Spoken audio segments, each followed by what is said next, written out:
Hello, everyone, and welcome to Mind Gap Podcast. Thanks for stopping by. If you like what we make here, please do us a huge solid and hit the like and subscribe button down below. We also live stream the podcast every Tuesday at 8 p.m. Central, and I host a video game live stream on Saturdays at 8 p.m. Central, so come by and hang out. If you're feeling extra giving, please check out our Patreon page. The link is in the description below. Thanks for tuning in, and enjoy the show. Mind Gap Podcast.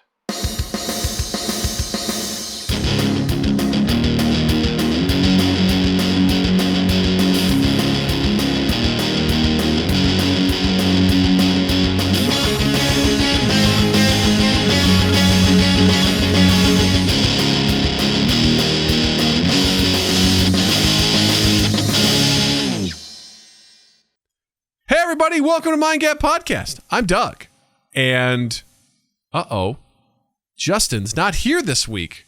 That's all right. He's moving to a new city and to a new state. As advertised in the previous episode, I have a very special guest joining me. You may know him as the Sultan of SEO. You may know him as the Titan of the Titwank. I know him as Seth Trammell. You also may know him as Slotty. So everyone, put your hands together for Slotty, a.k.a. Seth Trammell! Thank you very much for that intro that will never, ever be duplicated in my lifetime. Yeah. That was fantastic. Wow. Yes. I'll have you know, I've been thinking about it for a couple of days to prep, to give you the proper introduction that you deserve, because you, sir, are a dear, dear friend and a dear, dear friend to this podcast. For those of you who don't know, Seth has been a co-producer on this show for quite some time. Way back when. He's the reason why we got our shit together in a lot of ways. He's helped us be more organized. He's given us wonderful ideas. He's helped us get guests in the beginning. I installed a shadow council of elders who secretly control things behind the scenes. Yes. He has helped us out immensely, and it is an absolute pleasure to have you back on. Welcome back, Seth. I'm glad you're here. It's an absolute pleasure to be back because the first time was such an unmitigated disaster. I needed a redo. I'll be honest with you. I don't remember. I think it was episode 253, and I don't remember. I think it was exactly. I only know that because I looked it up today. I was like, when was the last time? I was like, Jesus, almost 100 episodes ago. Wow, okay. There we go. Yeah, it's been nearly 2 years. You caught me right at the beginning of my illustrious career in SEO, right off the heels of writing my very first blog post. Mm-hmm. The very first blog post that ever got published at 2astaith.com, which, by the way, check out that merch. Yeah. And now, like I was telling you earlier, I'm a leader. I'm a leader of people. I'm a team leader. I'm, overseeing a site migration for a website that sells dildos that are covered in CBD. So, it's like life is full circle. Is that to make it so that it feels better or you don't feel anything? Like, I can't, as a guy who's never used CBD oil or dildos, for that matter, I should probably lead with the dildos, use the dildo or CBD. I'm confused by the application of this product. I get where it goes, but I don't understand the benefit of like, hey, it's coated in this. Mine is not to wonder why. All right. You're like, I don't ask questions. Exactly. I'm just here to put in the keywords so that you can find it and it gets to the top page of Google. Take these URLs and put them over here. All right. So that someone types in CBD or dildos, this is going to be the thing that pops up. Right. In your feed. I don't need to know what your business model is. Okay. Want to learn your business more? Model goes. This is what we're here for. It's for the ladies that need to be high to fuck me, says Wolf. Okay. Oh. Cell phone. Those are rare. Yeah.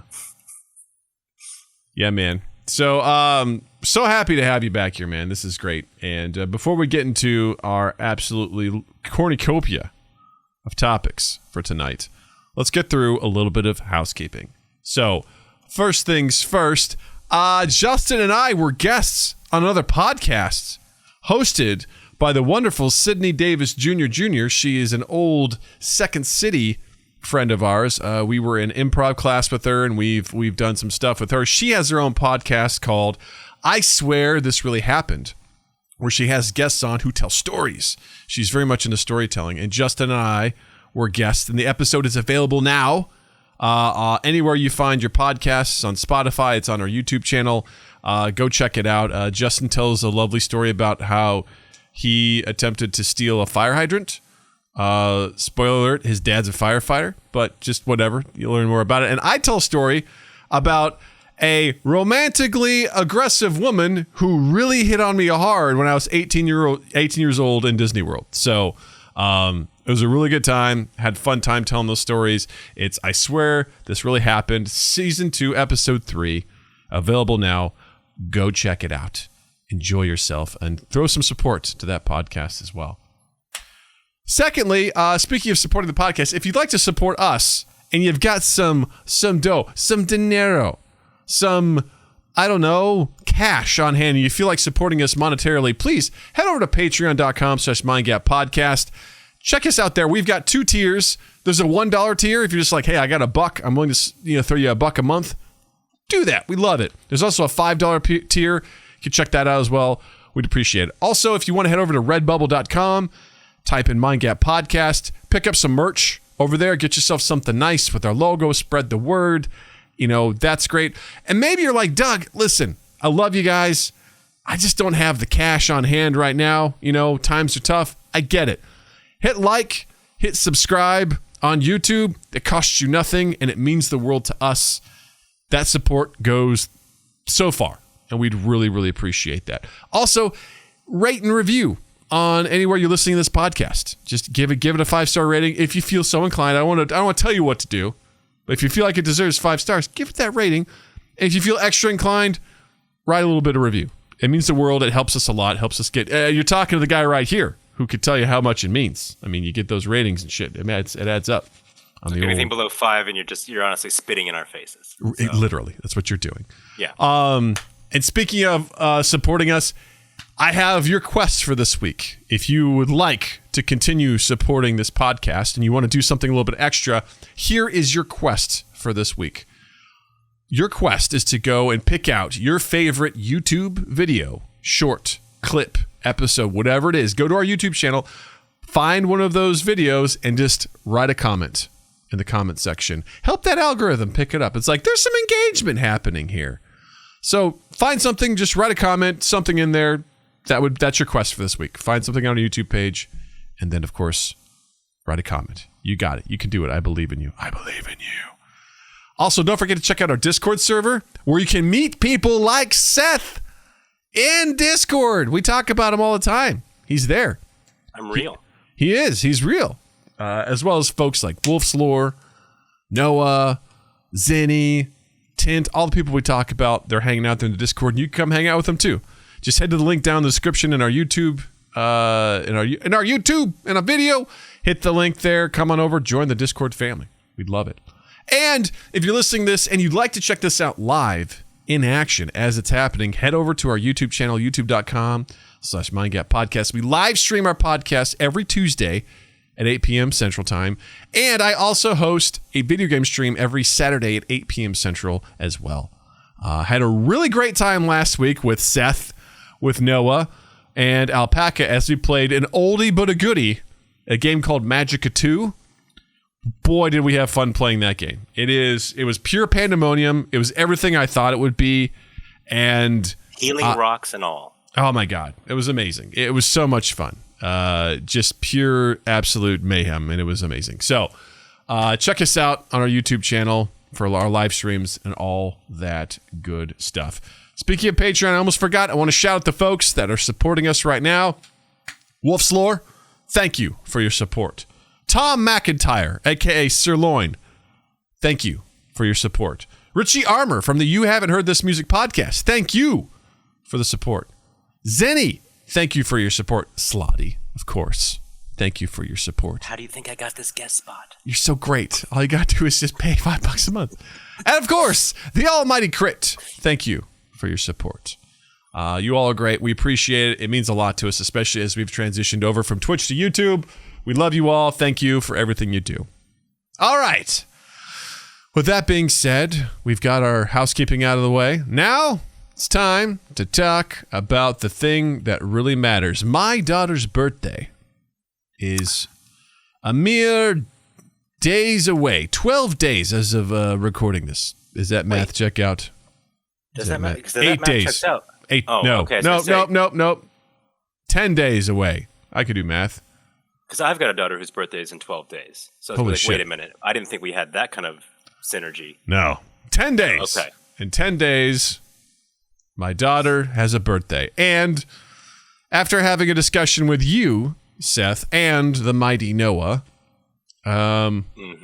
you both suggested a particular gift that you thought she would like. Yes, go on. Yes, Wolf, numbers are hard. I'm stupid. But you both said, you know what you should get her is you should get her Let's Go Eevee, the Pokemon game, for the Switch, because I have a Switch now. And I had this mix of, that sounds awesome, and also, what are we doing? Do we want to go down this road? Because a part of me knows she's going to love this game. She knows nothing about it. She's never even seen Pokemon. She has no idea what it is. But knowing how she is and what she's doing with like Animal Crossing and all sorts of stuff, I'm like, this probably seems like something she's going to like. So I bought it. It came to my house yesterday. And now I'm fucking terrified to hand this to her because Jill's 100% not going to have anything to do with this. So this is all going to be me. Jill's just like, this is not my thing. I don't care. Like, have fun. Just like when we watched Lord of the Rings. Same opinion on Animal Crossing. Was she like a hard no, and then she warmed up to it? Well, Jill, when I told her what it was, she watched and she was very much, I was like, this will be something for the whole family. She's played Animal Crossing more than I have at this point, by a long shot. She's done, I've essentially got started, she grabbed it and took off, and she does it all now. I'm like, that's cool. It works for me. And she and Nat will just hand off, and Natalie will go and dive for sea creatures and do all sorts of stuff. I love it. It's amazing. It's such a great thing. So, but when it comes to this kind of stuff, Jill has zero interest, and she's like, this is all you. So, have fun. I'm like, great. So, you know, you've got support, right? As you dive into the highest grossing IP on the planet, you know, it's about time, Doug, is all I got to say. That you finally came around. Yeah, I'm both a mix of excited, terrified, and sad. It's like a really nice, like, you know, it's probably 34% sad. The other two are 33%. Numbers aren't that hard. See, Ezekiel says that numbers are not hard. Totally, math is just a waste of time. Not unless you solve for X, my friend. You got to solve for X. That always helps you out. But I am just dreading the deep dive. Like, we were in our production meeting last night, and even right before we got started on here, you started just spouting a bunch of nonsense, and I just got irrationally angry. Right, the names seem to trigger you. It's well, part of it, yeah, because there's like I brought these to, like, you know, decorate my background, since, you know, for the occasion. Right? If you're just listening, Slotty has some them. fuck pillows on his bed behind him, and they look really squishy, and they have smiles on them. So this isn't false. What are those called? What are they called, Seth? What are their names? You've got Slowpoke and Piplup here behind me. The squishy plush, which, you know, these came into my life by way of Zinni, who is like a back alley Pokemon plush dealer that I've come to know. I just like wake up one morning and there'll be DMs of like, check this out, yo man, I got the goods. Like, and all of a sudden, yeah, it's like plush, and like it's just straight crack for my two girls. Right, I got 9 and 3, almost 4, and it's just It's easy mode now for holidays, for gift giving, because they just go bananas over these things. So there's so many different pathways, Doug, to go down. The video games are your entryway, right? Yeah. These are going to open the door to an IP that stretches 20 some odd years, 26 movies, 1,000 episodes of an anime. I'm not watching those. I won't do it. All right, so here's the thing, Natalie might. And I've watched Detective Pikachu. I've done that much. That's fine. Yeah. You don't have to watch the anime, but you might want to let Natalie get into it. What I would say is, though, all right, so the very beginning ones, it's literally like, do you remember watching like the very first episode of The Simpsons? and like the animation was all wrong. Yeah. Yeah, and the voices were really wrong. Yeah. That's what's like watching the first season, the Indigo League of Pokemon. It's pretty much that. It's so like my oldest daughter like refuses to go back to those. Yeah. It's just like, no, I need the new stuff. I need the fresh, the crisp animations. Yeah. And the voices that she's used to. Yeah, right. Wolf says that the Slowpoke combines with the Shelder to become a Slowbro or maybe a Slowking. It could, yes, with the royal crown. I just hate that you guys know this. And I imagine this is what it's like, again, for me to talk to Jill about most of the things that I like, as I just sort of spit this stuff out, and she's like, I don't know what you're talking about. My favorite thing is when I'd be playing World of Warcraft, and she would just sarcastically come up and be like, what you doing? I'm like, I'm currently in Warsong Gulch. I'm playing Capture the Flag to try and earn my medals so I can get better gear. She's like, okay, but what are you doing right now? I'm like, well, I'm casting...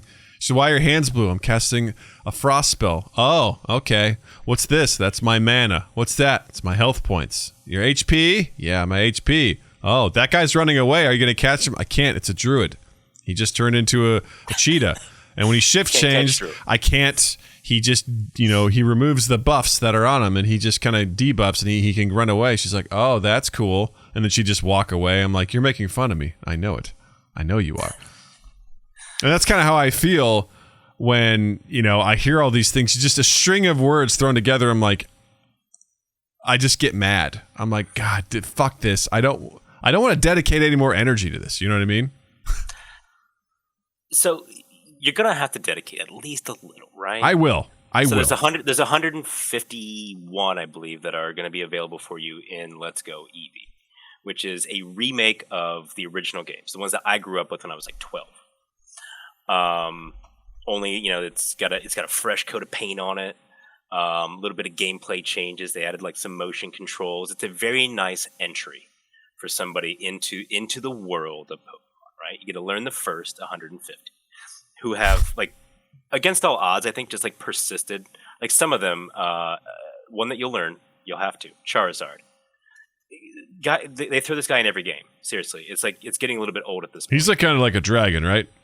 Dragon-looking dude, right? Yeah, it looks like a dragon, and there's a whole typing in the game called Dragon type, but he isn't.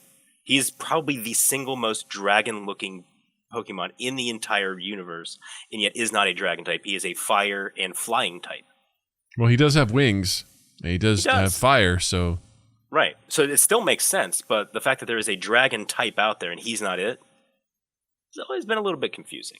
I think I know. That one, I think I know Squirtle. Yeah. And I think I know Snom for sure, thanks to Zenny. So Snom is far later. Snom is all the way in the final generation that we're on right now. Which, if you're gonna go to a game after this, I might recommend that. No. Let's just not talk about the future. Let's just talk about what's immediately in front of us. Your future holds so many paths, and that's what's exciting, right? Yeah. There's so many different ways. So like I talked about, you got the movies, you got the anime, you got the trading cards, you got the plush figurines. There's so many different things. There's so many different pathways for this. I mean, there's a reason why it's like $90 billion worldwide or something like that. Yeah. Like they did this one right, and as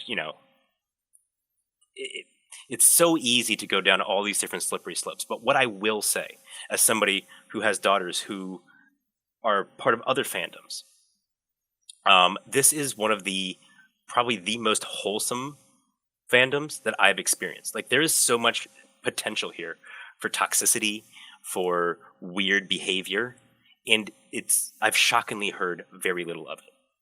Well, that's when good. You compare it to something like My Little Pony. You're also into. Yes, exactly. They're both into that. And it's like, as a dad, it's like, okay, I'm happy that you guys love it, and I get why you do. But there's this whole other side of it that I feel I need to shield you from. Yeah.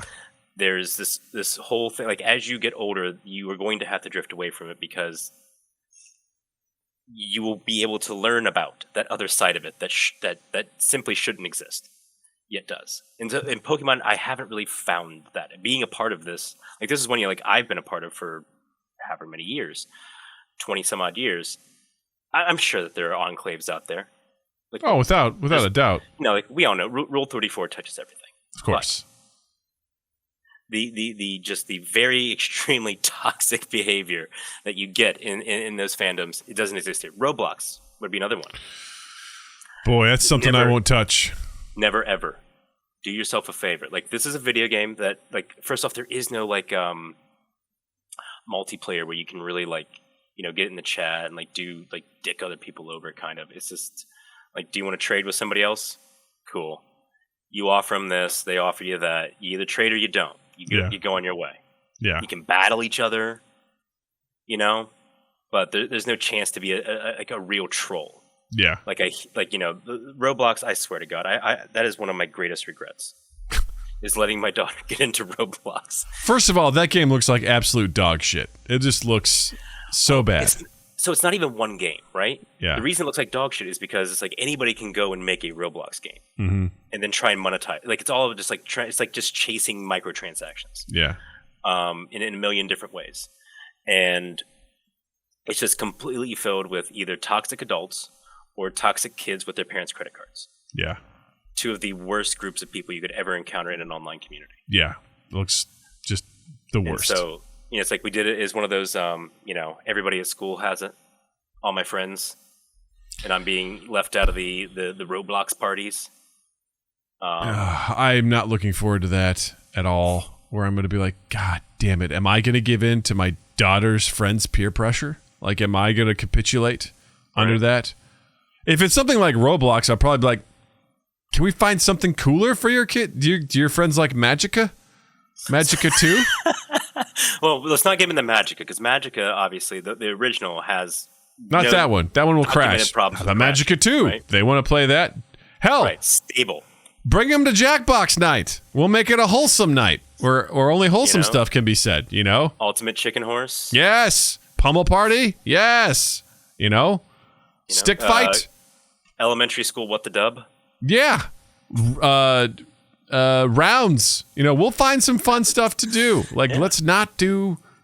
Because I think that's what I'll try to do, is I will try to find alternatives. And like, if they're like, we like Monopoly, I'm like, let's find a better game than that. Let's find Settlers of Catan. So that's the thing. It's like, all right, you can... One of your options now is you can just go deeper down the Pokemon rabbit hole. Yes. Right? There's so many more games out there, and like right now, I think is probably it's one of the best times to be getting into the series, because it really just is. They're doing so many cool things. The latest game that came out is they turned the genre not on its head, but they did some really nice quality of life things, and they really made they really changed how the general interaction is. And so like, for people who have been, you know, like tried and true and been with the series for a while, you get something new and fresh. But then for people who are just getting into it, it's still going to be pretty awesome too. So you can go deeper down that rabbit hole, or like you said, you can try and steer down another fandom or another type of, electronic addiction. And so, yeah, I'm okay with like stuffed animals and shit like that. I mean, she loves that stuff. I don't want to do trading cards. I don't want to do that. That sounds like a real nightmare. Now, you've gotten into the stock market, right? I have. So Pokemon cards aren't that different from the stock market. I'm not gonna entertain this. They're like physical NFTs, right? I really don't want to get into this. I really don't. But I hate deck building. I always have. There's that bit of RNG involved, right? Yeah. Like a lot of the adults, obviously, who are in it are trying to get like the rare card. They don't play the game. They just want to get the rare card that could be worth some money, like the Jake Pauls or of the world who buy $3 million G.I. Joe cards. Well, Pokemon cards. No, they turned out to be G.I. Joe cards. Was that what it was? Yep. I didn't see. I saw that recently. Yeah, like he bought a big set and like it was fake. It was G.I. Joe cards. Yep. Turns out they were G.I. Joe cards. Yep. So, well, money well spent. You know. Right. Well, I mean, all right. Look, that guy got his thing back. Yeah. You know, it's right. Yeah. Each generation is its own self-contained season. Personally, all right. If you're going to start the anime, my personal recommendation, and others out there may disagree with me, is Sun and Moon. Currently available right now on Netflix. God First off, has the best, for my money, opening theme songs. I was kind of hoping you'd be like, it's on Crunchyroll. I'd be like, don't have it. Oh, well. No, my friend. Netflix wisely, they own the rights to the anime series in terms of like streaming. So like they slap their made by Netflix sticker on it, like they've done with so many other animes. Sure. But so yeah, you'll be able to find Pokemon on Netflix as she'll going find forward about as far as we can see. But I do recommend the Sun and Moon as a starting place. And then let me ask you, be honest with me. Be honest with me. As an adult watching these with your kid, on a scale of 1 to 10, with 1 being absolutely unbearable, this is like some of the worst shit that you see on Netflix or whatever. You know what I'm talking about. The stuff that the kids will just pull up. People like, what the fuck are you watching? There's that. To 10, where you're like, holy shit. This is like some Avatar: The Last Airbender stuff that's also fun for me too. Like, where would you rank it? For me, like obviously you got to take this with a grain of salt because I've been a fan of the series for a long time. For me, it's like a solid 6. No, it's really like a 7 for me. Okay. Like I can really sit there and I can enjoy the episodes, right? I get what's going on, It is, I have seen so much worse, and on a regular basis, I'm subjected to so much worse. Yeah, that this one's quite all right. Okay, it's not like some of the like the Cailloux of the world. I don't know what that is. So Caillou is, I think it's a Canadian kids show. Okay. Like the Caillou. All right. Yeah. I thought you were like naming another Pokemon. I'm like, I don't know what those are. I don't know what class they are. No. I don't know what ball you have to enslave them in. I don't know how it works.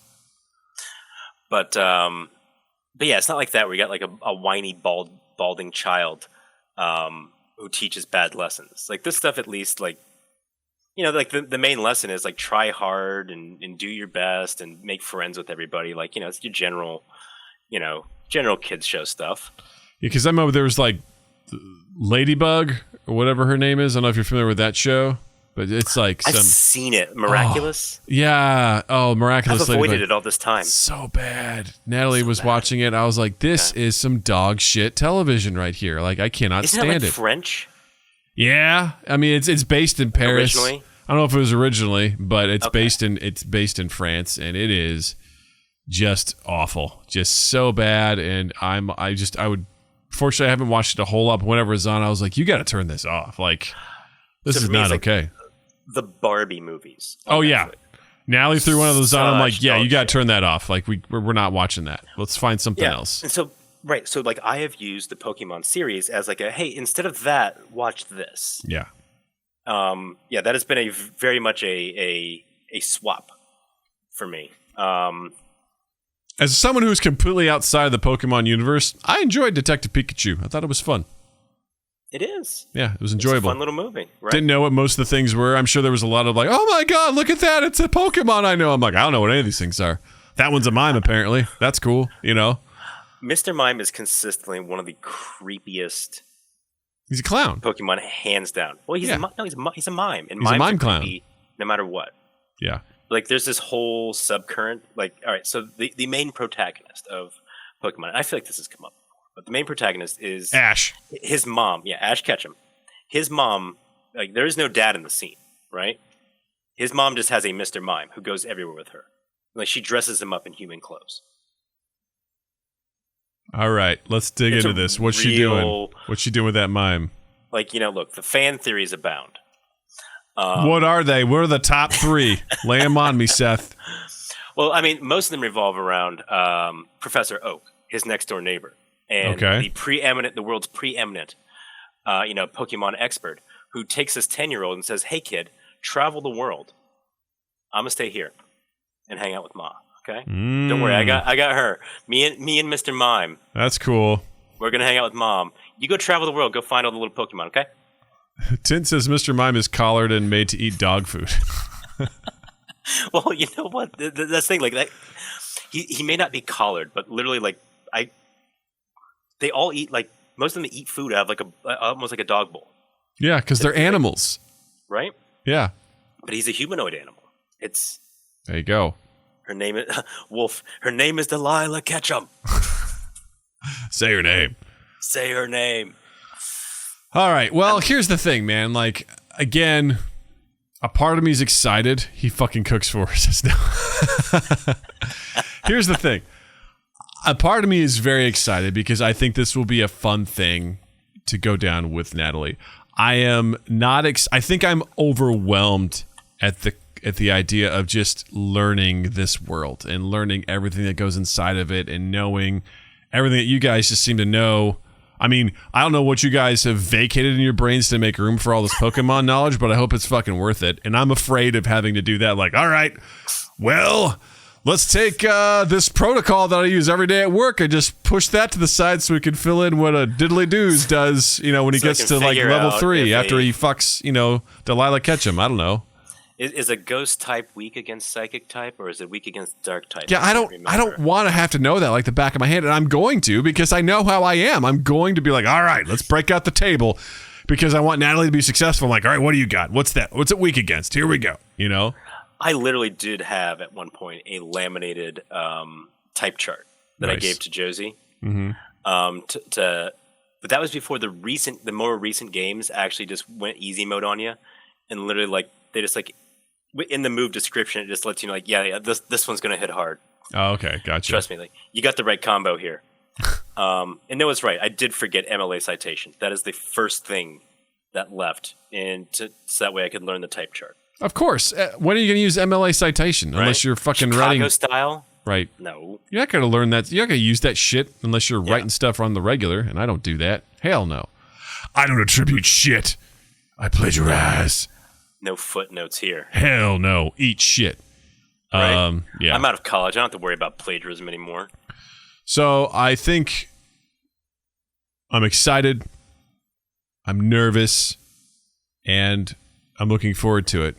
But still. Let her take the wheel.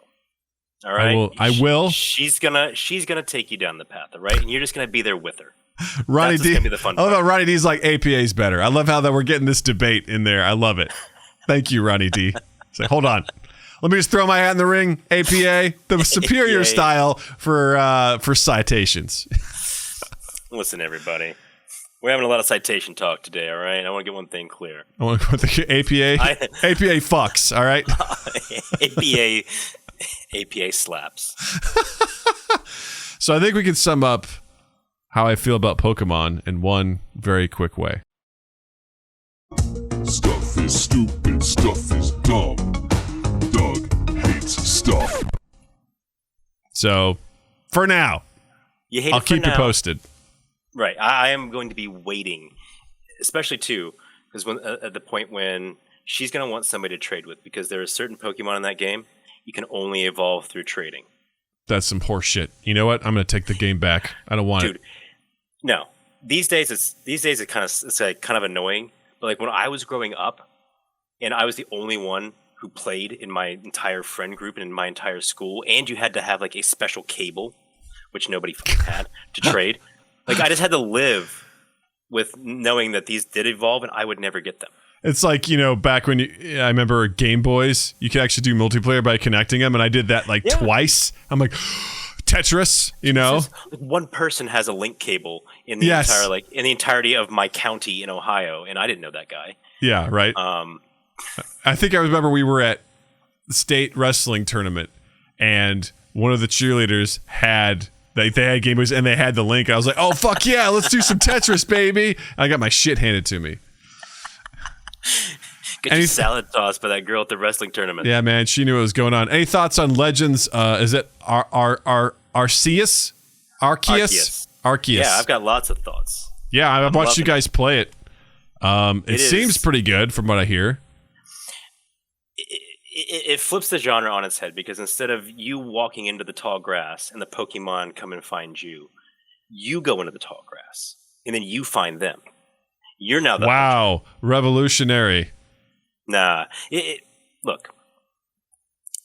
You go from hunted to hunter, and it's quite a bit of fun. It's got a really enjoyable play loop, and I'm maybe I'm 60% of the way through that game, and I'm just in my classic fashion of RPGs, ignoring the main story and doing side quests. Yeah. And collecting items that I will never use because they're too valuable to use. Same. That's how Max I play. Revive. Why would I ever use one of I mean, those? there might be that one battle where you're going to really need it, so don't use it, you know? Right? Exactly. I'm the worst I gotta with that. save that for the final battle. I I'm gotta the save absolute all worst. 38 of them just in case. Yeah, so I hear it's great. I know a lot of Pokemon people are really fucking liking it. all them Pokemans. All them Pokemon out there, just, you know, Pokemon and women. just grabbing them wild animals and just keeping them in their balls and just having them fight each other to the death. And I will say, Arceus, I think, brings up a good point for me, which is don't get too invested in the lore because it's pretty apparent that the people at Pokemon Company aren't.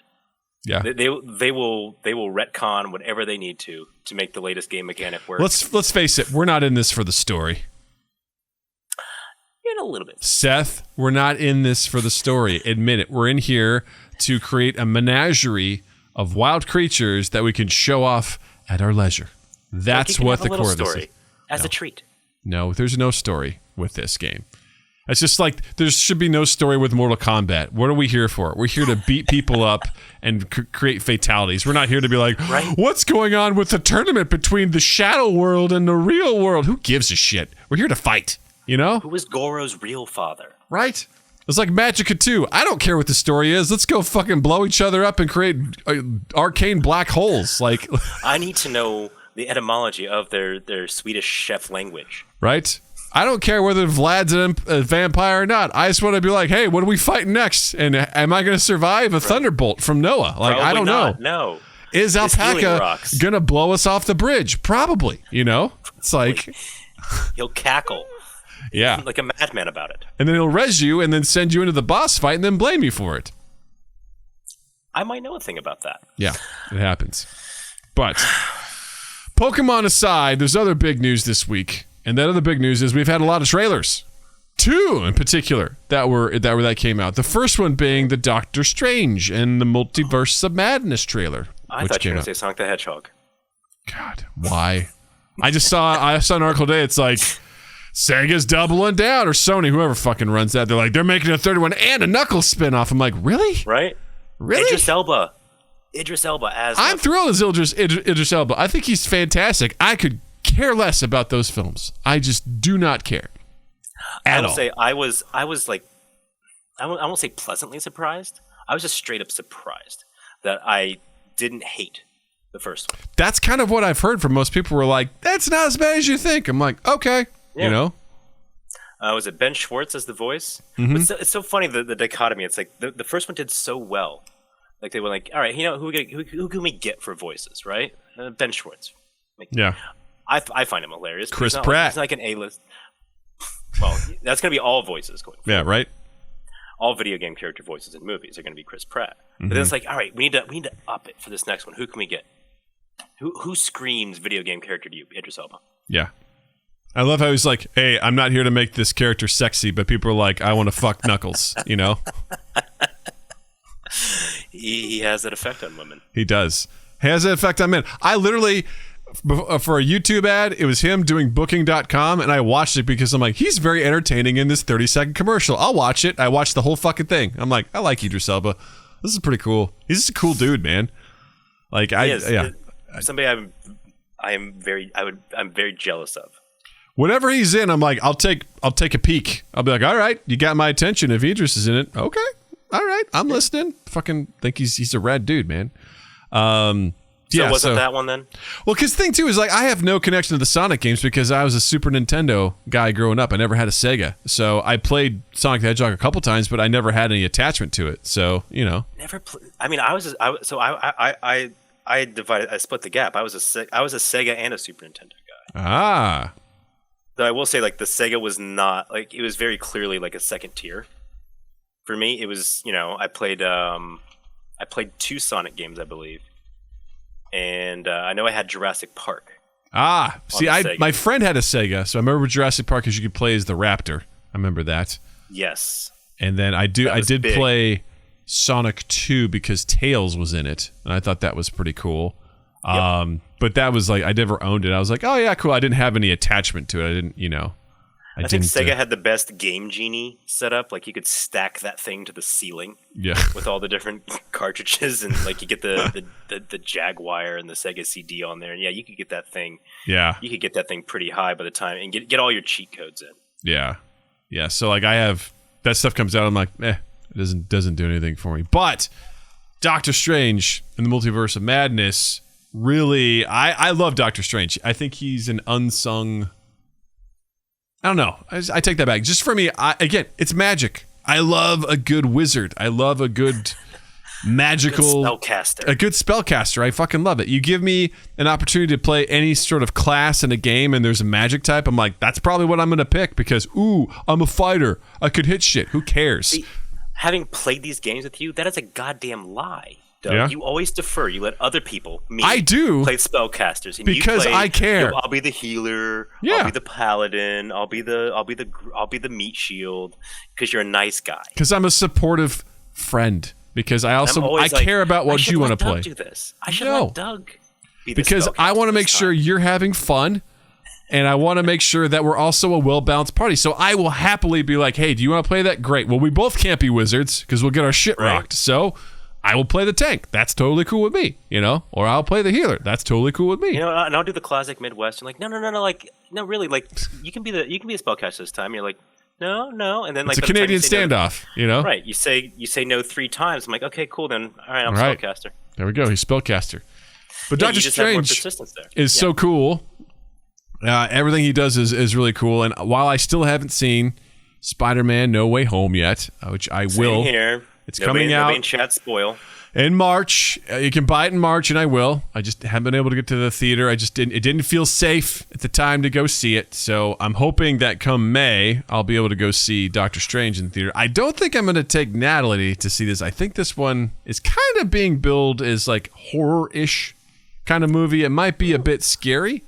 So I think I might hold off and see it on my own first, and then be like, maybe I'll take her, maybe I won't. I mean, Nat, you've let Nat watch pretty much all of them, right? Like all the way through Endgame? Yes. Have there been any where you were like, yeah, I don't know about this one? Well, when she was younger, she got scared, but Thanos scared her in Infinity War. Like, because he basically was whooping everyone's ass wholesale, and she was like, she didn't really like that. She's gotten over that now. She's not that big of a deal. So it's like, I know, like, my oldest, Josie, it was Harry Potter and the Deathly Hallows. We would skip. I think we'd skip just the last 2. Yeah, she's watched up to 4.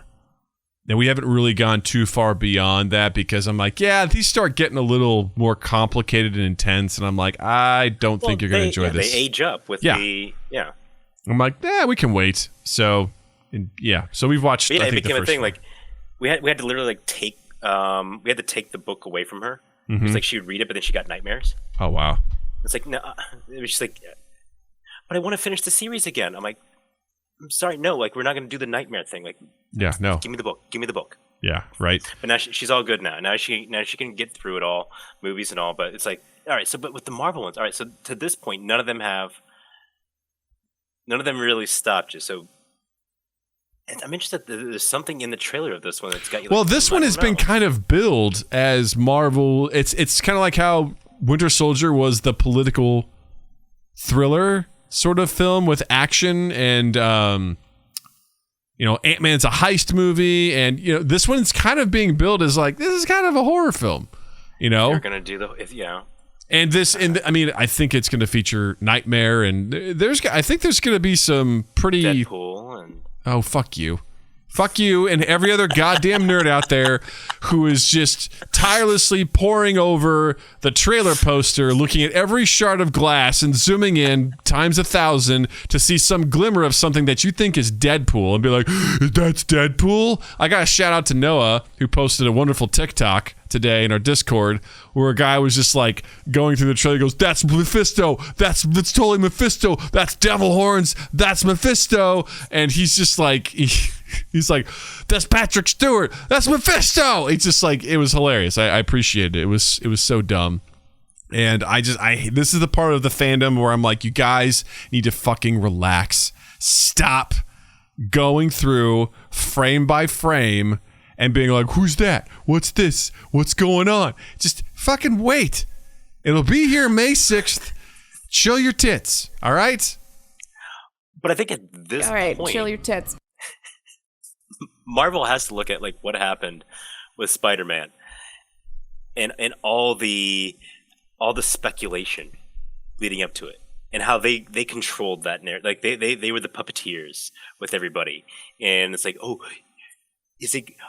is Tobey Maguire going to be in it? Maybe. Oh no, he's not. And then look at how well that movie did. Yeah. Part of it, I think, was that build up, that like almost like edging the entire fan base for like half a year or more. Like I think they've hit on like their new marketing ploy, which is like let's see what we can get people to believe. Let's see what we can get plausible deniability. The thing let's is, build it into everything. What they're doing with allegedly Patrick Stewart's voice, that's one thing. They're stirring the pot with that. That's intentional. Someone looking at a magnified shard of glass, which there are many on this poster, and being like, that looks like Deadpool. It's like, fuck you. Well, I'm pretty Stop sure I it. saw the Captain Carter shield zoomed in on one of them. Okay. I didn't look at it that hard because I don't fucking care.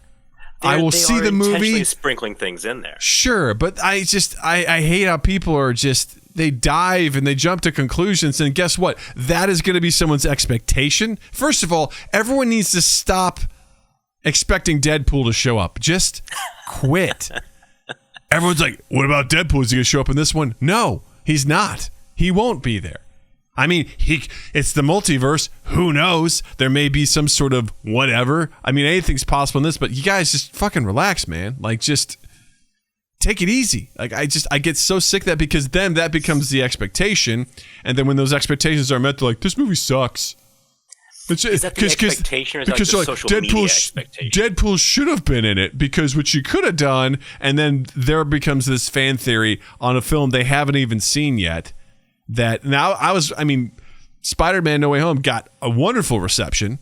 People loved it. And I was terrified that movie was never going to meet expectations based on what everyone was theorizing. And thankfully, it was incredibly well received, and I can't wait to watch it. I hear it's great. It stirred the pot just right. Exactly. And that one, you can make, again, I haven't seen it, but I've had some stuff spoiled. You can make some logical leaps. If this, then this. Like, you can probably pull some stuff together based on what they put in the trailers. Like, I'm guessing. So, question: do you think that because Wanda's in it, do we get a return of Ralph Boner? God, I hope not. What if Patrick Stewart's character is just a plant? I think I saw this on Twitter, and his name is Huge Erection. That would be a real dick move, right? Like, yeah, no Patrick pun Stewart's intended. there, but yeah, he's just a random guy named he's a failed actor named Huge Erection. All right, or maybe it's fucking oh shit, who's the guy that plays Trevor? Ben Kingsley. Yeah, it's Ben Kingsley. I mean, there's some intriguing stuff in the trailer, right? You see the Ultron bots. I'm like, oh, that's interesting. Who's locking him down? What's this all about? I love the fact that Mordo shows back up. I think he's an underrated character. I really like him a lot. There's a lot of great stuff that, again, we're diving into the multiverse. Really, anything's possible. So I'm looking forward to it. Right. I mean, we're essentially making what if canon, potentially, at this point in time, which is really cool. Right. Like, that's what it seems like. I mean, will we get to see Patton Oswalt's MODOK? Maybe. Who knows? That be fun? Yeah. Anything's possible, but I think the movie looks great. Nerds, I think it looks great, though. Yeah. Take it easy. Just wait. My thing is, put your fucking, stop throwing in all your ingredients into this pot. All right? Relax. They're not hurting anyone but themselves. I know. Well, they're just sharing that shit, and they're just creating it. Just take it easy. All right? I think it's good fun. I love a good conspiracy. Like when I say, I mean a good conspiracy theory, right? Like one that doesn't result in harm to an entire nation or multiple nations. 9/11 was an inside job. That's what Slotty's saying. It's totally cool, guys. It's totally cool. You know? I like a good conspiracy theory. Like I saw Deadpool on a shard of glass in a movie poster, and he's going to be he is going to be in the multiverse. That's just a bad prediction. That's like someone's like the world's going to end in 2 months. It's like fuck off. It's actually going to cross over with the DC EU, and we're going to get Batfleck. There you go. Now we're going to make that happen. The other teaser that came out with the Super Bowl was the Rings of Power trailer for the new Lord of the Rings show, which has been teased about for years now. That's been in development. I think at one point this was, is the most expensive per episode.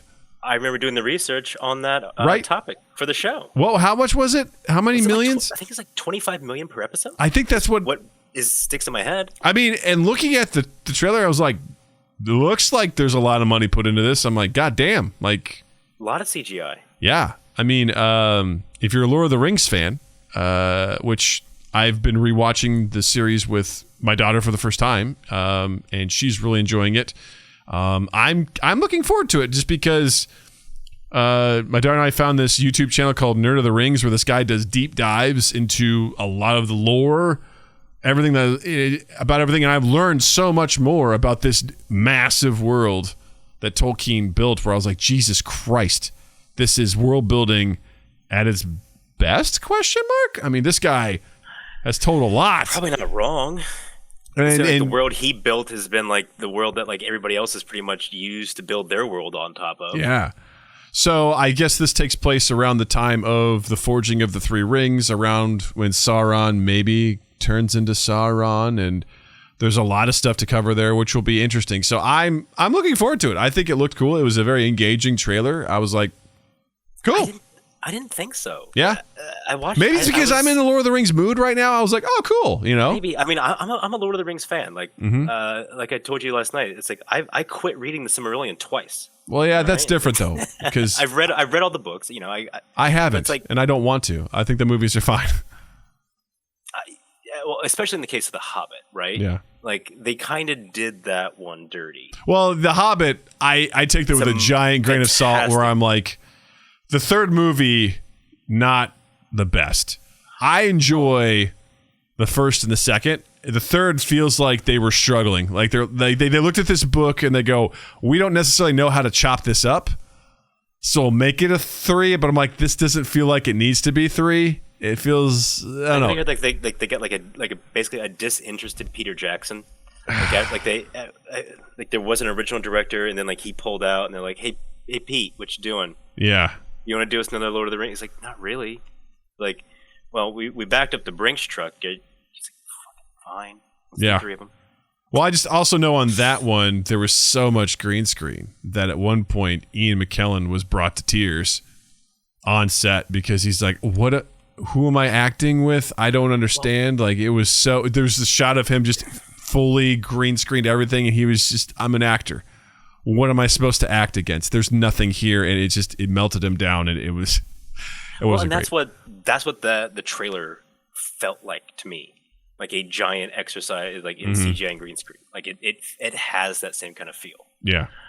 So that's like, maybe that's part of what the lens I'm viewing it through. Sure. Is like the disappointment of The Hobbit. Like, hey, let's revisit that. Let's do that. Only let's stretch it out. And I'll say this much. I'm really getting tired of people that are like creating sequels and prequels way after the original run, the popular run was there, and they're like, you know what we need? We need this the Saints of Newark. You know, let's do the Sopranos prequel. It's like, why are we doing this now? Like, why? You know, just all of a sudden they're like, we should do a prequel or a sequel way after this movie's heyday. Okay. You know what IP we haven't exploited in a while? Mm-hmm. That's generally what it feels like to me. Yeah, I mean, I was very anti Ghostbusters Afterlife. I'm like, who gives a shit? I mean, this movie does not, as far as I'm concerned, does not need a sequel, but I thoroughly enjoyed it, so I happily will admit that. But for some of these things, I'm like, hey man, Lord of the Rings, I mean, we're 20 years away from, you know, Return of the King getting released. Like, what are we doing here? Like, is this really what we're trying to do? You know, I could give a shit about the Game of Thrones fucking prequel. I don't give a shit about that. Who cares? Yeah, unfortunately, like oh gosh, that IP has been through such hell. Yeah. It's a real shame, man. I think I was telling Justin the other day, like, part of me wants to go back and rewatch the series up to season 6 because 1 through 6 is solid and everything after that is dog shit. But I know I'll just be sad because once I get to 6, I'll be like, oh, that's right. This is where it should have ended. And then this is where they took a massive dump on the rest of this fucking series. Like, you fucking dicks. Yeah. Like, George R. R. Martin is out there, you know, calling all the fans internet. I think what was it, like internet babies or something. Like, never seen a dude more against his own fan base. I mean, this is coming from someone who's never written anything. I've never seen a guy just not finish a book. You know, almost out of spite at this point. It feels like.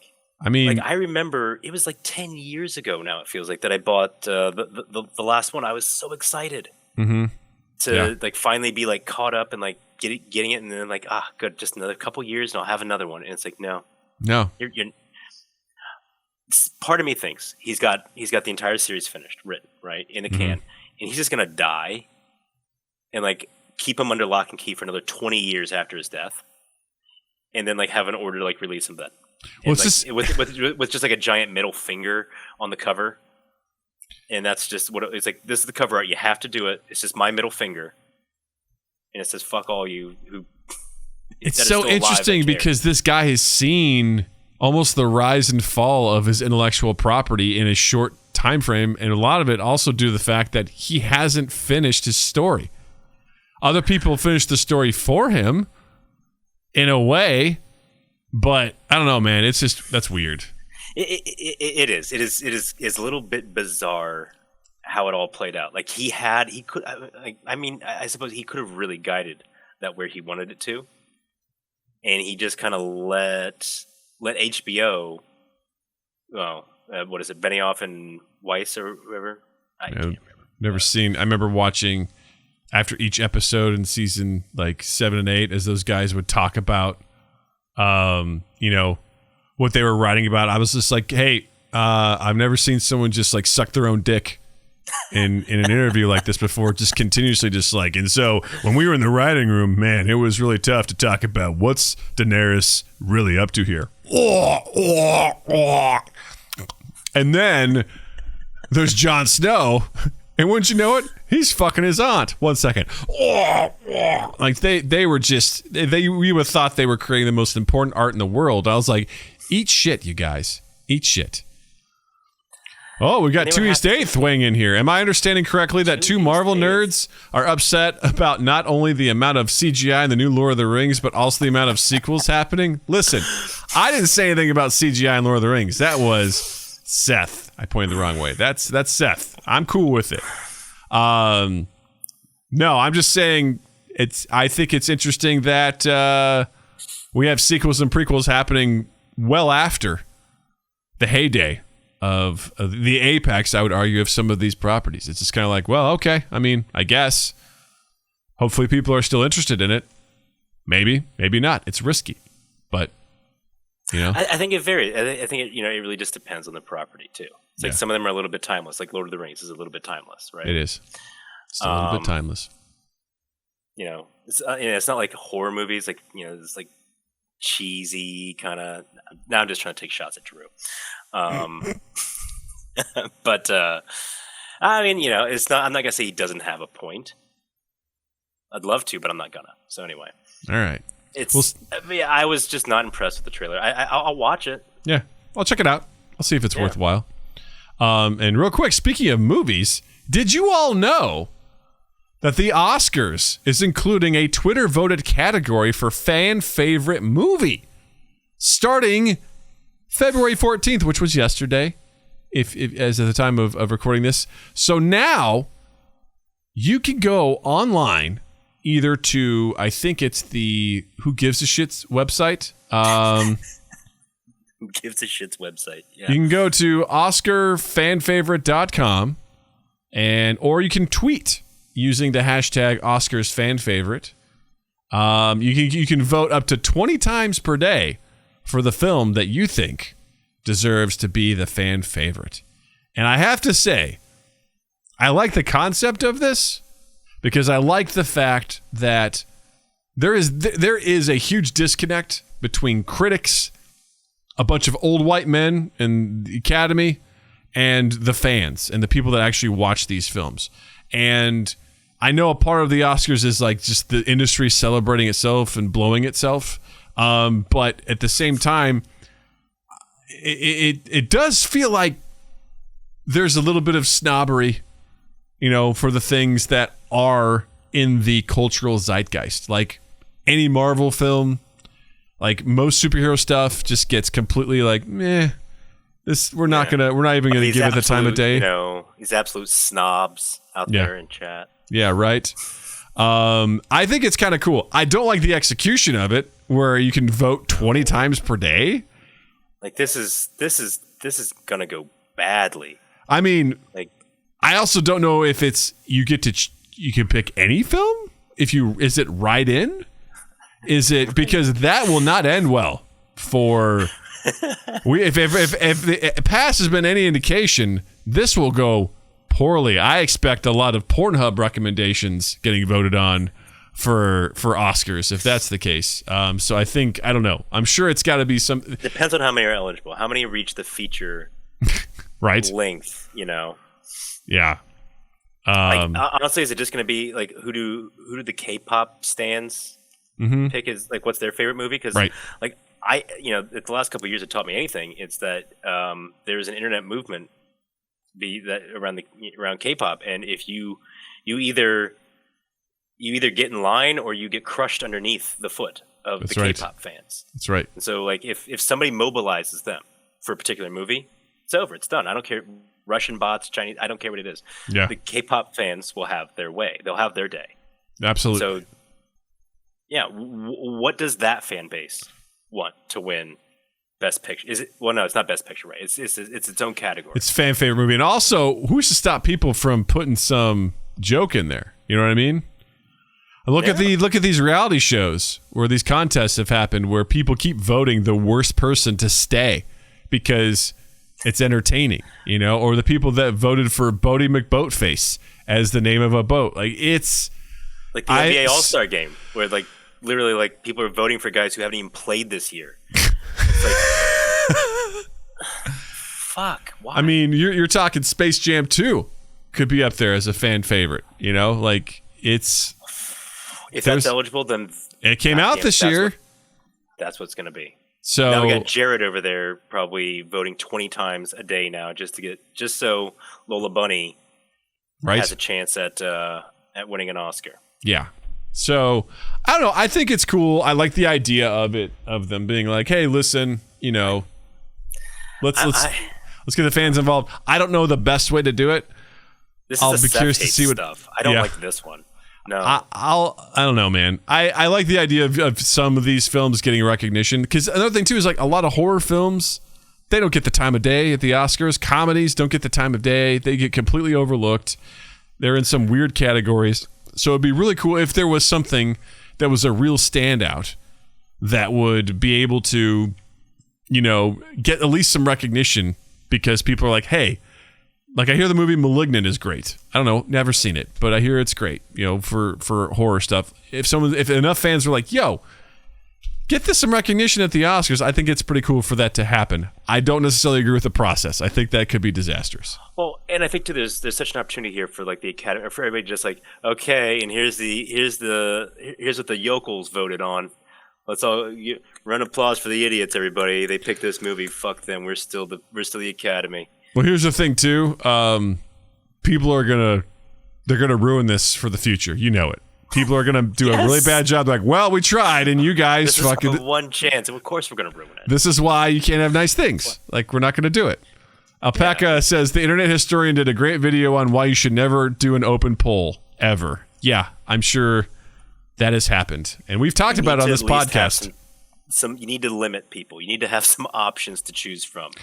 If you leave it a fill in the blank, you are going to get what you deserve. As an SEO guy, I understand. I think you could understand like why the benefit of being like, hey, use the hashtag and tweet. It's going to generate buzz and there'll be some, it makes sense. I get that, but I'm like, yeah.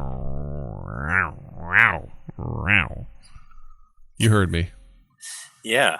Yeah. You are an aroused cat now. Yes. And if anything, I'd also say that was a pretty practical approach to what we broke down, which leads us to... Oh, goody. You got the questions, we got the answers. All you do is ask. Practical, practical, practical, practical, practical, practical, practical. Ask Practical Doug. Oh, yeah. It's that time again, y'all. And I'm in charge this time. If this is your first time checking this out, hey, welcome to Ask Practical Doug. Inside my brain, there is another Doug, and he is practical, and he dictates a lot of what I do. And this is a great segment for you to ask a question to Ask Practical Doug. If you'd like to do this, all you got to do is head over to our Discord, head to the Ask Practical Doug channel, drop in your question there, or hit us up on all of our social medias at MindGap Podcast. Ask your question, throw in the hashtag Ask Practical Doug, and perhaps Practical Doug may answer. You can also join us live on our live stream, and perhaps your question may be answered there too. We have a slew, and I think this is an appropriate one that we've been hanging on to. Because I know that I have submitted a number of these. And yeah, I mean, actually, from the ones that are left, you are 99% of them. But I wonder why we haven't gotten to them yet. Great question. Well, I like this one. I think this fits in with what we're talking about. And this is from you. And the question was, Mjolnir arrives in Middle-earth.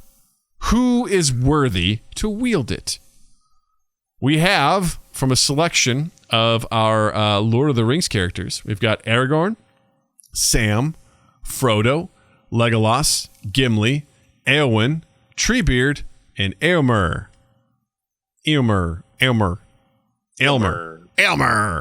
So, interesting, because Mjolnir can only be lifted and utilized by those who are worthy of the power of Thor.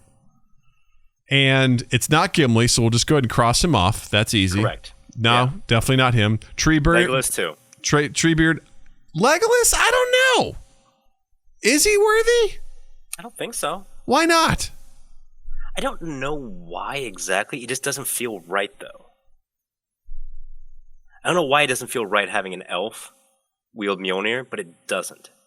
Well, I think I understand that, right? Because they're so dainty yet dexterous. So for him to be wielding such a smashing weapon, it seems kind of weird. Right. I feel like there's some kind of inherent arrogance in the race. Wow. Of just going to be racist. Okay, let's get to it. Yeah. Going right to it, yeah. I'm an elfist. Well, if anything, he defied his father's wishes.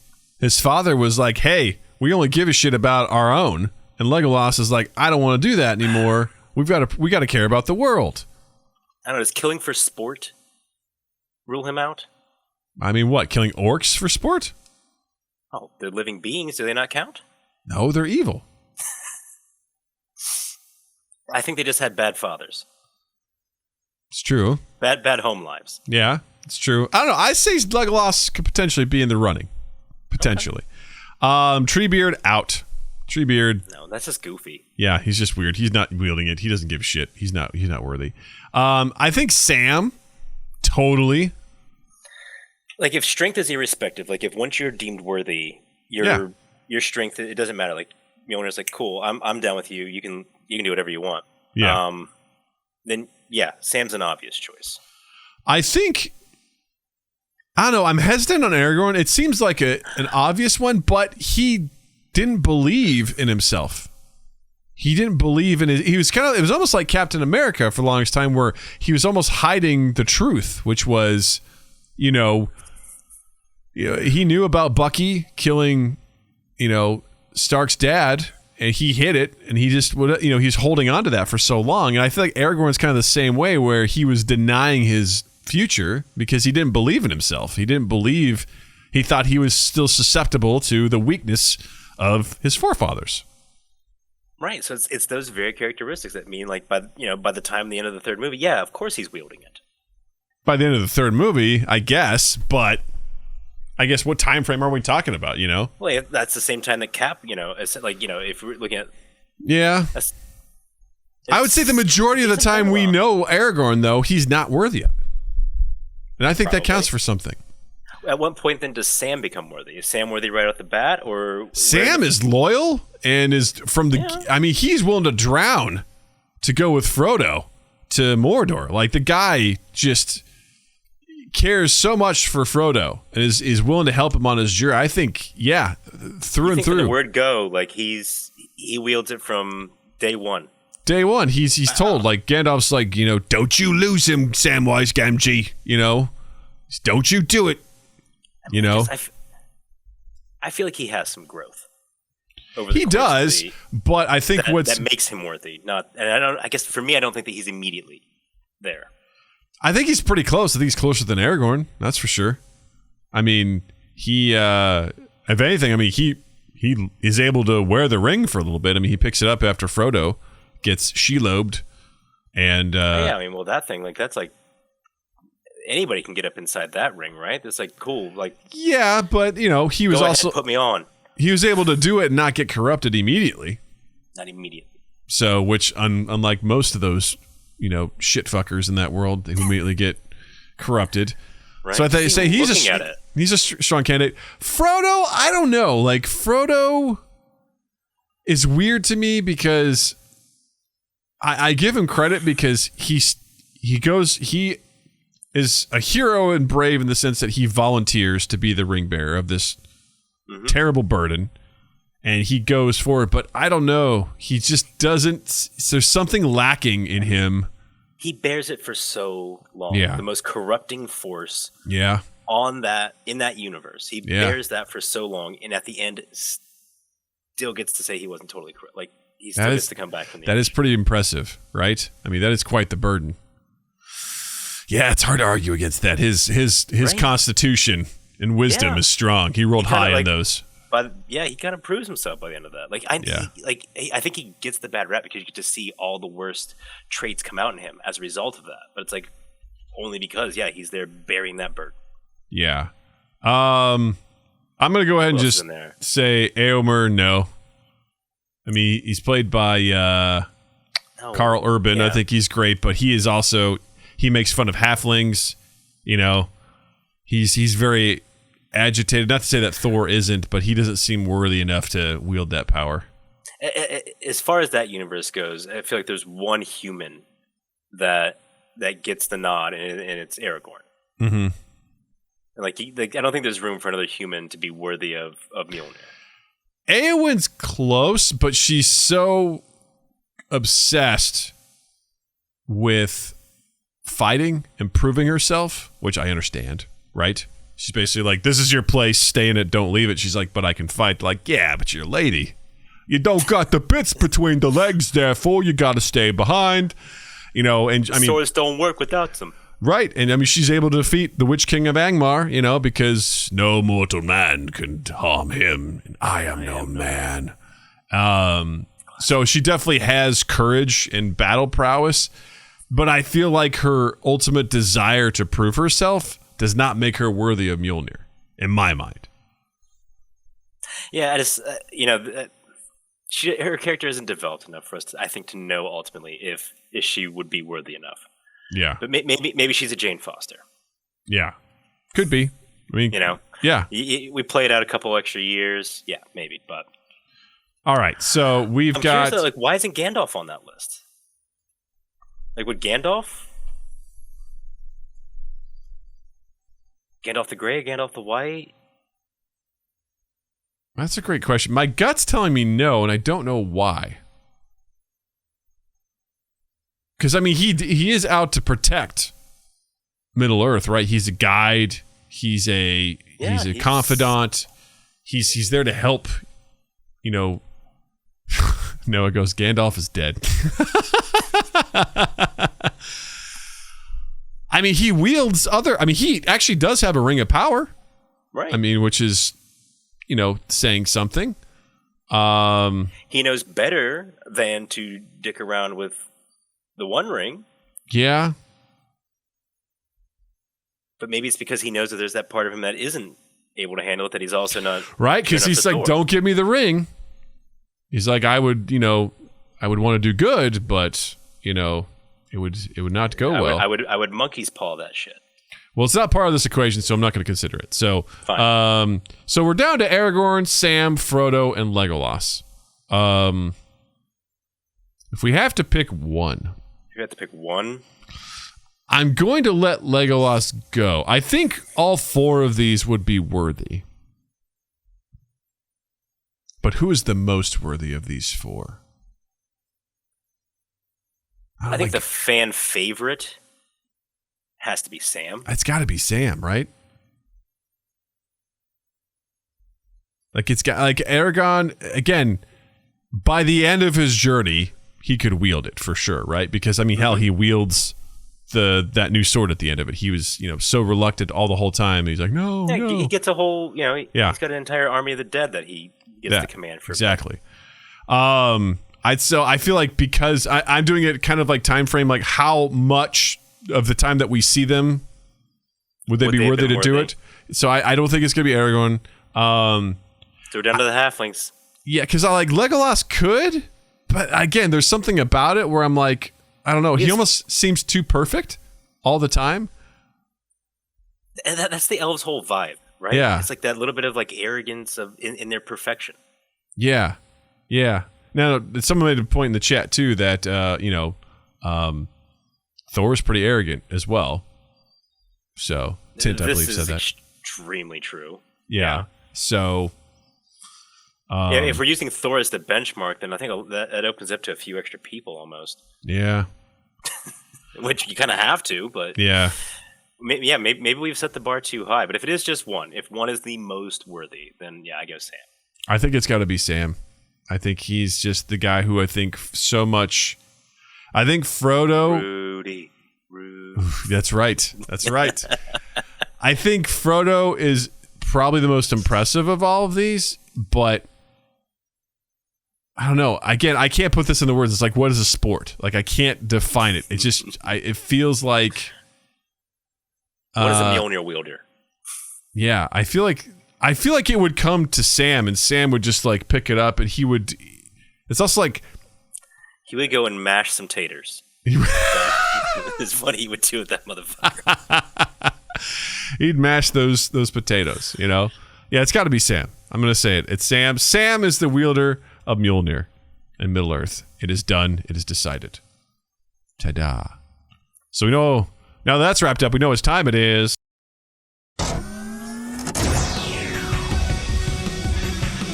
Welcome to the Throwdown.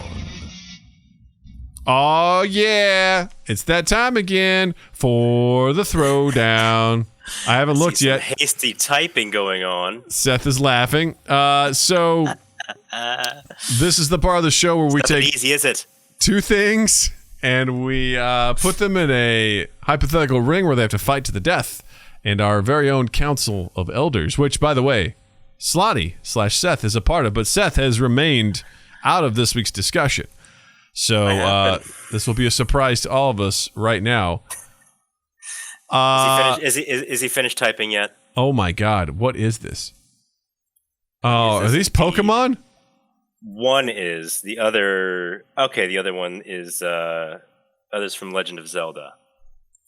All right, Doug, I think as part of your education, you should take the Pokemon, if you can get that link in there. I was going to... Yep. Blaziken? Okay, take your time. Blaziken. Blaziken, I think, is probably the best. All right, so this week's Throwdown is Blaziken versus Giant Cucco versus a Giant Cuck. That is... It's a Pokemon versus a Giant Cuck. Get cucked. Get cucked. Is it Cucco? Yeah, I think Cucco or... Is it a Giant never Chook? Pronounce this stuff. Giant Chook. It is a Giant Chook. Of monumental proportions. All right, well, I will take Blaziken which I know nothing about. So here we go. What are you? So this is a Pokemon. Its gender is male or female. I like that. Non-binary. So superhuman physical characteristics, fire manipulation. It can bulk up its stats. Martial arts. Does that check out, Seth? Does this thing know martial arts? All right. It's a fighting type. All right. Power mimicry, sound manipulation, statistics reduction. This is a math nerd, huh? Okay. All right. Man, he can hit you with some debuffs. All right. He can counter. He can heal. All right. So he's got a lot of shit going on here. All right. Okay. He's a multi-level block level plus. Jesus. Or a large town level. I fucking hate these so much. I don't know what that means. Well, he can destroy an entire town. Oh my god. I'm going to read this sentence just so you guys know what I have to go through every week. Attack potency. Multi-city block level plus. Or large town level. Via scaling to Don's Piplup, who is comparable to second stage Pokemon. What fucking Greek is that? It continues. Large mountain level plus, comparable to fully evolved Pokemon such as Tyranitar. Island level, stronger than pure/huge power Pokemon, and Marowak holding a thick club. What? I love how that translates to an island level. What's island level versus mountain level? Large mountain level. What does that mean? I will grant you that I really don't know what is more impressive to destroy, a mountain or an island. Because I could see, all right, multi-city block level, large town level. Large town level sounds more powerful. Large mountain level plus sounds very impressive. And then island level. I mean, I don't know. I suppose mountains exist on top of islands. I guess. So I guess the island is the more impressive feat. I mean, it's apparently stronger than a Marowak holding a thick club. So there you go. That at least grants us our island level. It's massively hypersonic speed. Pretty strong. It's pretty hard strike. Durability, pretty good. Stamina's high. Range. Standard melee range, tens of kilometers with most attacks. Okie dokie. Intelligence average. Weaknesses: weak to ground, rock, water type moves. Weak to flying, ground, water, and psychic type attacks. All right, cool. All right, well, so this guy seems pretty powerful. All right. Yeah. Tell me about the Giant Cuck. What's going on with that? So the Giant Cuck, or Giant Cucco, is a playable character from Hyrule Warriors. Unlockable. Basically is just a giant chicken. So if you know anything about the Legend of Zelda series, it is part of it is that there are chickens who are in the village, and part of every game is if you hit the chickens enough with your sword, you will get attacked by a swarm of chickens, and then your only recourse is to enter a building. Otherwise, you will get pecked to death. Well, for this game, they took one and blew them up. This is like the horse-sized chicken versus the 100 chicken-sized horses. This is a dinosaur-sized chicken, I think. Okay. Tier 6C, which by my reckoning, that's nothing to sneeze at. Gender unknown. All right, we're not even asking. No one's getting up under there and asking questions. Age unknown. Superhuman physical characteristics. Can see and attack ghosts. That's impressive. That is impressive, right? Large size, can call a horde of Cuccos to overwhelm the enemy. So basically, that attack I just told you about, he can call all the normal sized chickens to his aid and to attack relentlessly. His attack potency is island level, so he can harm and kill many cast members. Of the other cast members. So the other characters in this game. So Link, Zelda, and all the heroes. Speed is supersonic plus relativistic reactions. I mean, he kept pace with King Dodongo, which that was and my that guy.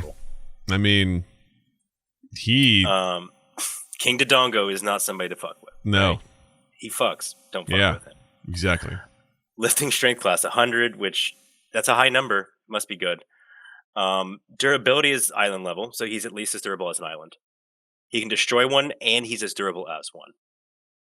Very high stamina. And extended melee range. I mean, I guess as far as a chicken neck of his size can reach, would be my guess. And literally no intelligence, probably. Animalistic intelligence. He's as smart as a chicken of his size would be. So Blaziken is like a humanoid fighting chicken with fire. And then we just got a real big chicken. I think Giant Cucco wins this one. I am kind of leaning toward Giant Chicken on this one, honestly. Like, I get, like, Blaziken can do a lot of neat things, right? And then in the anime, I think, like, he does some wacky stuff. Yeah. But, I mean, there is precedent in the Pokemon universe, in the most recent games, for a creature to exceed its normal size and get it to the size of like what this chicken would be. And normal Pokemon can fight them and win. But I think if we look at the stats as they've been given to us here, I think the sheer durability of this chicken is too much for Blaziken to even, like, he has no known weaknesses, right? Yeah. That's the big known thing. Weaknesses for this chicken. No, and Blaziken has many weaknesses, and one of which is like flying, ground, water. I feel like Giant Cucco is, he's going to, like, if we're going to apply the rules of the Pokemon universe to his attacks, he's going to have a flying type attack. Exactly, a flying type attack. His peck, would qualify in the Pokemon universe as a flying type attack, which I think gives him, it's super effective. Yeah. Not to mention he could summon a bunch of other, Cuccos, and that's it. That's game over, man. Blaziken's right, exactly. Then it's a bunch of flying type moves that he's getting hit with. And he's just going to get obliterated. I think at the end of the day, you got to ask yourself, does the giant, what we know about this Giant Cucco? Does he look like a bitch? What? You got to ask that question. And I think the answer is no, he doesn't. He ain't look like a bitch. No. So I think at the end of the day, we got to say Giant Cucco for the win. It's official. It's official. That was a great throwdown. Thank you, Noah Reno. That was excellent. Well done. Thank you very much. That was fun. That was a good one. That was good. Fun. That was great. I learned something new. I learned something new today. It was good. This was very, very good. So, Seth, let's talk about recommendations. What do you recommend this week for people? So, I fully recommend Peacemaker on HBO. I think we are nearing I don't know if it's series, but it's at least season finale on that one. And look, James Gunn, I'm at the point, I'm almost Taika Waititi level with him, where like pretty much, he made it cool, I'll watch it. Yeah. I really like the story. I really love the way that he integrates music into his. I do love this whole hair metal theme that keeps getting like repeated in within the story, but also just in the title, everything that they're doing there. So Peacemaker on HBO, and then Pokemon Legends Arceus is going to be my next one, which is I don't know if that's your next stop, Doug, as you start your amazing journey into the world of Pokemon, but I can't say I don't recommend it. Okay. I will accept your recommendation. I'm going to echo Justin's recommendation from last weekend. The Legend of Vox Machina is my recommendation. I finished up episode 9, and man, I am feeling this series. I gotta say, the first 3 episodes I thought were kind of they were okay, but man, as we've really gotten into this arc, like each 3 episodes, I'm like, okay, I'm into this. I'm feeling it. I love what's happening. It's very cool. I'm very excited for the last 3 episodes to come out this week. I think it'll be really, really cool to see what's going on and how they end up wrapping this up. And I think I'm thrilled at the success of this show, because I love the credits. Every single person from Critical Role is listed as an executive producer. They are all in control of the art that they have created. It is 100% creator controlled, and I think that is fucking amazing. And for anyone who's trying to make something, to be able to have that, their story is inspiring, it's exciting, and I would love to support them even more. I think it's really cool. So if you haven't checked it out yet, Legend of Vox Machina, first 9 episodes are out there. There's 12 total. It'll be wrapping up this Friday for this season. Check it out. I think you'll really enjoy it. If you like fantasy, if you like some swearing, if you like some violence, it's very entertaining. So I exclusively choose shows based on how much swearing is in them. So oh yeah, I love it because what you would expect to have like a very like cinematic moment of people inspiring. A character shows up and just the divine light shining, and they melt all these undead, and they just turn to everyone and they go, "All right, let's go fuck some shit up." And I'm like, that's what I'm talking about. Like, that's amazing. I love it. What's up, fuck faces? Hey, fuckers, let's go do it. It's great. It's really, really good. So check that out. It's on Amazon Prime. I think you'll like it. All right. Well, Seth, thank you so much for filling in for Justin while he's out. You've done a fantastic job, Thank you for having me. Of course. It's been an absolute delight. So much wonderful. So much wonderful we had tonight. Much wonderful was had. Is there do you want anyone to follow you on any of your social medias? Anything you'd like? Just don't. Okay. No. I literally just like, my Twitter feed has become liking and reposting Mind Gapped and 2/8 items. And then I go and I read about basically like SEO stuff and like and repost that shit, which nobody wants that. My Twitter account has become an extension of my work life. There you go. So yeah, don't follow me there. Fair Maybe enough. one of these days I'll join Twitch. Yeah. And stream Disco Elysium. Oh shit, dude! I'd love to see you stream some shit. That'd be awesome. But until then, yeah, don't bother. That's why I don't promote my personal Twitter, because all it is liking and retweeting Mind Gap stuff. I do literally nothing else with it, so it's not worth it. Ever since its creation, it has been a bot to like and retweet Mind Gaps and I tweet don't even know why I bother tagging myself. There's no one there that follows me. Honestly, I should probably just stop doing that. Like, no, what's the it point? Helps me, because if I didn't get the first time it got sent out, your retweet is when like, oh, cool. I guess it just seems like I'm cheating. Where I'm like, yeah, I'm gonna like and retweet my own post. Ta-da! Whatever. Anyway, gotta do it. Dirty as it is. You can check out Mind Gap on all of our social medias at Mind Gap Podcast, and please be sure to check us out on our YouTube page, youtube.com/Mind Gap Podcast. Hit the like button. Hit subscribe. It means the world to us. We're slowly accruing. Well, we've got 157 subscribers. That's pretty fucking cool. We're getting those hours watched. We appreciate all your support. You're the best. Of course, check us out on patreon.com/MindGapPodcast, and check out our merch, redbubble.com. Any support you can throw your way, we greatly appreciate it.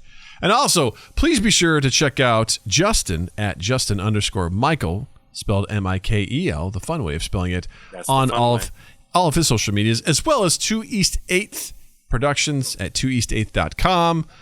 Check out all of Justin and Drew's great work they're doing over there. The Life and Debt of a Liberal Arts Major is out.